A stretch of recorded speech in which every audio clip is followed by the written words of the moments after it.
यह प्रश्न UPSC 2018 prelims में पूछा गया है। कथन दिए गए उन पर विचार करना है। पहला कथन दिया गया, पृथ्वी का चुंबकीय क्षेत्र हर कुछ 100,000 सालों में उत्क्रमित हुआ है। दूसरा कथन है, पृथ्वी जब 4,000 मिलियन वर्षों से भी अधिक पहले बनी तो ऑक्सीजन 54% थी और कार्बन डाइऑक्साइड नहीं थी। तीसरा कथन है, जब जीवित जीव पैदा हुए उन्होंने पृथ्वी के आरंभिक वायुमंडल को बदल दिया। 4 ऑप्शंस भी दिए गए हैं। ऑप्शन है पहला केवल 1, ऑप्शन बी है केवल 2 और 3, ऑप्शन सी है केवल 1 और 3 और ऑप्शन डी है 1, 2 और 3। तो अगर हम कथनों को देखें तो दिया गया है पृथ्वी का चुंबकीय क्षेत्र हर कुछ 100,000 सालों में उत्क्रमित हुआ है। तो वैज्ञानिकों के अनुसार लगभग 20,000 से 30,000 वर्षों में पृथ्वी का चुंबकीय क्षेत्र क्या होता है, उत्क्रमित होता है।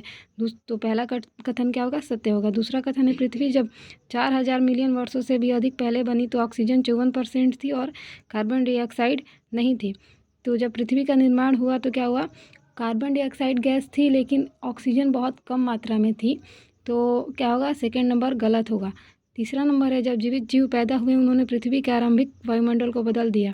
तो जब जीव पैदा हुए पृथ्वी पे तो उन्होंने कार्बन डाइऑक्साइड का प्रयोग करके हरित संक्रमण के दौरान क्या किया, ऑक्सीजन गैस को उत्पन्न किया और इससे कार्बन डाइऑक्साइड की मात्रा क्या हुई, कम हुई। तो ऑप्शन नंबर तीसरा कथन क्या होगा, सत्य होगा।